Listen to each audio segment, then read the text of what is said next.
BRS BSP పొత్తు Mayawati green signal మొత్తానికి అధికారం కోల్పోయిన తర్వాత బీఆర్ఎస్ పార్లమెంట్ ఎన్నికలకి ఎలా వెళ్ళాలి అంటే బీజేపీ యొక్క స్నేహస్తం అందించాలని బీజేపీ కోసం కూడా ట్రై చేసింది. కానీ బీజేపీ దూరం అవడం వల్ల మరి రేపు పార్లమెంట్ ఎన్నికలకు ఎలా ముందుకు వెళ్ళాలని ఆలోచన నేపథ్యంలో బీఆర్ఎస్లో సిట్టింగ్ ఎంపీలు కూడా వెనుకడుగు వేస్తున్న నేపథ్యంలో బీఎస్పీతో పొత్తు పెట్టుకోవడం నేపథ్యంలో ఆర్ఎస్ ప్రవీణ్ కుమారు మొన్న బీఆర్ఎస్ అధినేత కేసీఆర్ని కలిసి తనకి పొత్తులో అంశంలో కూడా వీళ్ళిద్దరూ కూడా చర్చించినట్లు తెలిసింది. ఆ రోజున కేసీఆర్ మాట్లాడారు, ప్రవీణ్ కుమార్ కూడా మాట్లాడడం జరిగింది. ఇలాంటి పరిస్థితుల్లో మరి కానీ ఒక పక్కన మాయావతి పొత్తులకి మేము వ్యతిరేకము అని చెప్పిన నేపథ్యంలో మరి ఈ పొత్తు ఎందుకు జరిగింది అని కూడా ప్రజల్లో దీని మీద చర్చలు జరిగినాయి.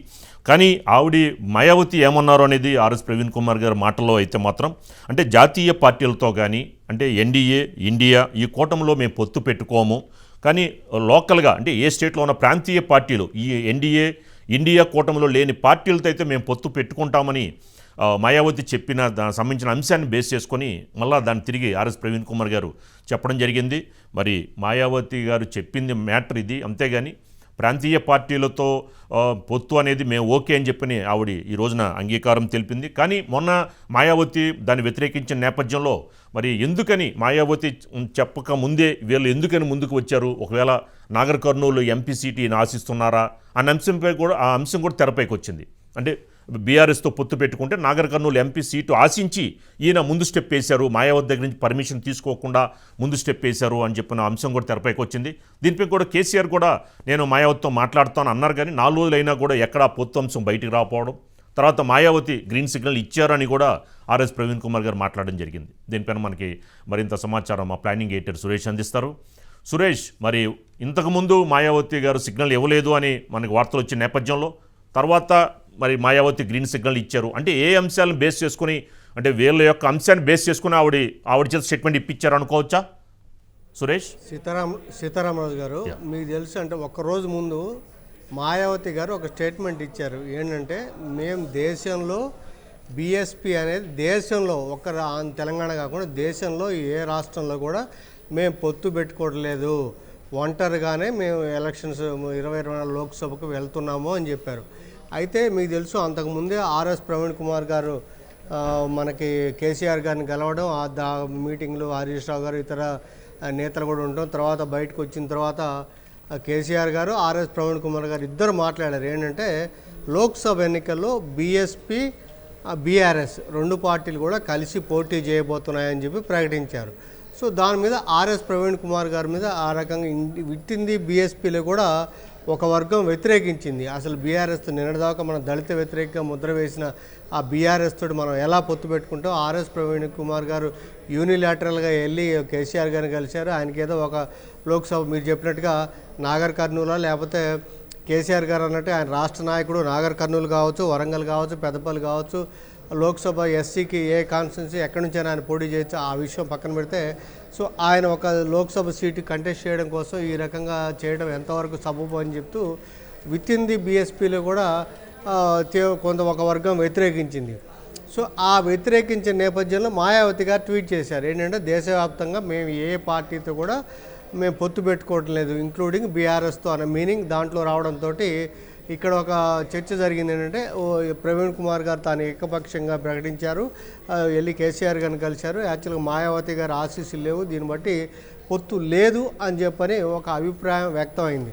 సో ఆ నేపథ్యంలో మళ్ళీ ఇవాళ ఆర్ఎస్ ప్రవీణ్ కుమార్ గారు ఇదేం మాయావతి గారు బహిరంగంగా లేకపోతే ఎక్కడ ప్రకటించలేదు. ఆర్ఎస్ ప్రవీణ్ కుమార్ గారు మళ్ళీ ఇవాళ ట్వీట్ చేశారు. ఏం ట్వీట్ చేశారంటే మేము మాయావతి గారితో మాట్లాడాము, బీఆర్ఎస్ అనేది ఏ కూటమిలో అంటే మీరు అన్నట్టు ఎన్డీఏలో కానీ లేకపోతే ఇండియా బ్లాక్లో కానీ ఏ కూటమిలో లేదు కాబట్టి మాయావతి గారు పొత్తుకు అంగీకరించారు. సో మాకు జాతీయ నాయకుడు ఎంపీ ఎవరు ఉన్నారు, రామ్జీ గారు ఉన్నారు, ఆయన కేసీఆర్ గారితో జరిగే అంటే సీట్ల సర్దుబాటు ఇంకా జరగలేదు కాబట్టి సీట్ల సర్దుబాటు మీద జరిగే చర్చల్లో పాల్గొనడానికి కేంద్ర పార్టీ ప్రతినిధిగా ఆయన రాబోతున్నారు అని చెప్తూ ఇవాళ ఆర్యన్ ప్రెస్ ప్రవీణ్ కుమార్ గారు ఆయన ఇవాళ ట్వీట్ చేశారు. దీన్ని బట్టి ఏంటంటే సో బీఎస్పీ బీఆర్ఎస్ రెండు కూడా లోక్సభ ఎన్నికల్లో కలిసి పోటీ చేయడానికి ముందుకెళ్తున్నాయి అనే అభిప్రాయం. అసలు ఎందుకు బీఆర్ఎస్ మరి అసెంబ్లీ ఎన్నికల్లో ఒంటరికి వెళ్ళి అసలు మనకు తిరుగులేదు, మనకి ఇదే లేదు, తెలంగాణ తెచ్చిన పార్టీ మంది కాబట్టి అని చెప్పి అంత ధీమా వ్యక్తం చేసిన బీఆర్ఎస్ బీఎస్పీ తోటి ఎందుకు పొత్తు పెట్టుకోవడానికి ముందుకు వచ్చింది అంటే ఇక్కడ ఒక కీలకమైన అంశం ఉంది. అసెంబ్లీ ఎన్నికల మొన్న జరిగిన అసెంబ్లీకి ఫలితాలు చూస్తే బీఎస్పీకి అంటే ఆర్ఎస్ ప్రవీణ్ కుమార్ గారు పోటీ చేసిన స్థానంతో సహా బీఎస్పీ ఎక్కడ కూడా అసెంబ్లీలో గెలవలేదు. కానీ మొత్తం మీద తీసుకుంటే వాళ్ళకి 3 లక్షల పైగా ఓట్లు వచ్చాయి. 1.37% వరకు కూడా ఓట్ల శాతం బీఎస్పీకి వచ్చాయి. అంతకుముందు కూడా ఇంద్రకరణ్ గారు ఇలాంటి వాళ్ళు బీఎస్పీ నుంచి ఎక్కడైతే ఏ పార్టీలో టికెట్ రాని వాళ్ళు బీఎస్పీ నుంచి టికెట్ తీసుకుని సులువుగా పోటీ చేసి ఆ రకంగా గెలిచిన ఎమ్మెల్యేలు కూడా గతంలో ఉన్నారు. కాబట్టి సో ఆ రకంగా బీఎస్పీ దాదాపు అన్ని నియోజకవర్గాల్లో కూడా బీఎస్పీ ఎంతో కొంత ఓట్ల శాతం పర్సంటేజ్ పక్కన పెడితే అన్ని చోట్ల కూడా ఉంది. సో ఈ సమయంలో 1.37% బీఎస్పీకి ఓట్లు వచ్చాయి. అయితే అక్కడ కాంగ్రెస్కి బీఆర్ఎస్కి మధ్యలో ఓట్ల శాతం కాంగ్రెస్కి 64 లోక్సభ అసెంబ్లీ నియోజకవర్గాలు వస్తే బీఆర్ఎస్కి 39 అసెంబ్లీ నియోజకవర్గాలు వచ్చాయి. కానీ ఓట్ల శాతం కేవలం 2.05%. రెండు పార్టీలకు మధ్యలో ఓట్ల శాతం ఏంటంటే కేవలం 2.05% మాత్రమే.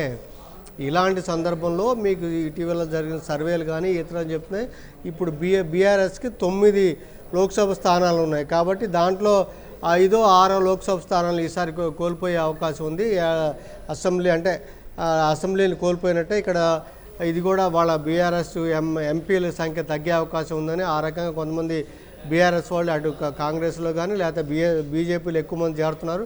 అలా చేరికలు ఈ నేపథ్యంలో సో ఆ రకంగా పడే ఓట్ల శాతం గ్యాప్ను దృష్టిలో పెట్టుకుని ఒక అంశం, ఇంకోవైపు ఈ ముఖ్యమైన లీడర్లు వెళ్ళటం ఈ రకంగా జరిగే నష్టాన్ని దృష్టిలో పెట్టుకొని వ్యూహాత్మకంగా కేసీఆర్ గారు బీఎస్పీ తోటి పొత్తు పెట్టుకోవాలనుకున్నారు. అయితే ఇప్పుడు ఏంటంటే సీట్లు అంటే వాళ్ళకి 1 ఇస్తారా 2 ఇస్తారా అంటే ఒకటైతే ప్రవీణ్ కుమార్ గారు పోటీ చేయడం అనేది కన్ఫర్మ్ అవుతుంది. ఆయన అంటే నాగర్ కర్నూలు అవుతుందా, లేకపోతే ఆదిలాబాద్ అవుతుందా, లేకపోతే పెద్దపల్లి అవుతుందా, వరంగల్ అవుతుందా, ఈ 3 రిజర్వ్డ్. దీంతోపాటు కేసీఆర్ గారు చెప్పారు నాన్ రిజర్వ్డ్ కూడా ఆయన పోటీ చేయొచ్చు, ఆయనకేమి పార్టీ అంటే రిజర్వ్డ్లోనే కంటెస్ట్ చేయాలని చెప్పని అట్లేం లేదు. మొత్తం మీద 1, 2 మరి 17 లోక్సభ స్థానాల్లో 2 ఇస్తారా 3 ఇస్తారా ఇంకా చూడాల్సి ఉంది. మిగతా అయితే ఆ సీట్ల సర్దుబాటుకు మరి అక్కడి నుంచి రావాలి, వచ్చిన తర్వాతనే ఆ పొత్తు ఆ ఐక్యత అనేది ఉండే అవకాశం ఉంది. మొత్తం మీద అయితే కలిసి వెళ్ళాలి అనేదాన్ని మాత్రం క్లారిటీ ఇచ్చారు